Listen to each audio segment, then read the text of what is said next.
পারছো মোটামুটি কি সিচুয়েশন এখানে, সব দিকে এই ব্যানারগুলোকে ভেঙে দিচ্ছে, ছিঁড়ে ফেলে দিচ্ছে।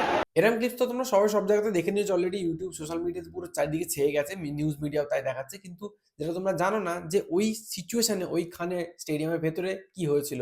দেখো মেসি এসেছিল, মেসি থেকেছিল 15 মিনিটের মতো, এবং অরূপ বিশ্বাস এবং তার চাঙ্গো পাঙ্গো যারা আছে তাদের মেসির সাথে সেলফি তুলতেই লেগেছে প্রায় 10 মিনিট।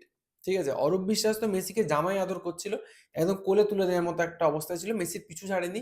অরূপ বিশ্বাসের ওই 50-60টা চাঙ্গো পাঙ্গো ছিল, যারা পুরোপুরি টিএমসি পুরো একটা বড় ব্যাকআপ লোক, তার সাথে 1-150 মিডিয়া প্রফেশনালস এবং কিছু ভিভিআইপি। ঠিক আছে, ভিভিআইপি আমি মেনশন করেছি, ভিভিআইপি।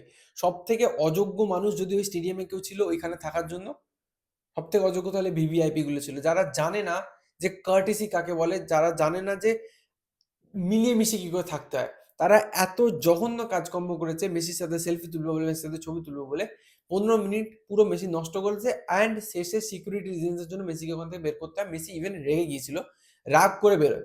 যেটা কি হচ্ছে, শতাব্দী দত্তর উপর যে ক্লেমটা চাপানো হচ্ছে যে তার জন্য হচ্ছে না, এটা পুরো একটা পলিটিক্যাল গেম হয়ে গেছে। দোষটা ছিল পুরোপুরি টিএমসি নেতাদের, টিএমসির লোকেদের। আর দোষটা চাপানো হলো হচ্ছে ইভেন্ট ম্যানেজার যে ছিল। পুরো ভুল জিনিস হলো, ঠিক আছে, আমরা দেখেছি চোখের সামনে। সে বারবার বলেছিল যে পুলিশকে রিকোয়েস্ট করছিল যে মাঠটা ফাঁকা করার চেষ্টা করুন, ভিভিআইপি পার্সনস যারা মাঠে আছেন তারা মাঠটা ছেড়ে একটু সরে যান, মেসিকে ফাঁকা জায়গা দিন। তার কথা যদি কেউ না শোনে, সামনে অত বড় মন্ত্রী দাঁড়িয়ে থাকে, যদি না কেউ কিছু করে, স্টেপ নেয়, তো সে একা কি করে নেবে? এটা হচ্ছে সবথেকে বড় সমস্যা। আর মানুষের রাগটা ভুল হলেও এটা যথাযথ।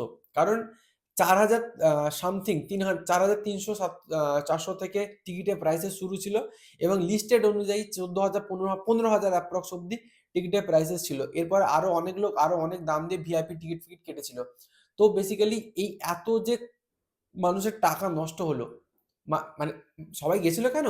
যে তাদের ভগবান লিওনেল মেসিকে আমরা ভগবান মানি, আমিও গেছিলাম সেই জন্যই যে ভগবান মানি। তাকে একটা জাস্ট দৃষ্টি দেখতে পাবো, একটু কাছাকাছি থেকে, ফাঁকা মাঠ থাকবে, তাকে দেখতে পাবো, আমাদের মন ভরে যেত।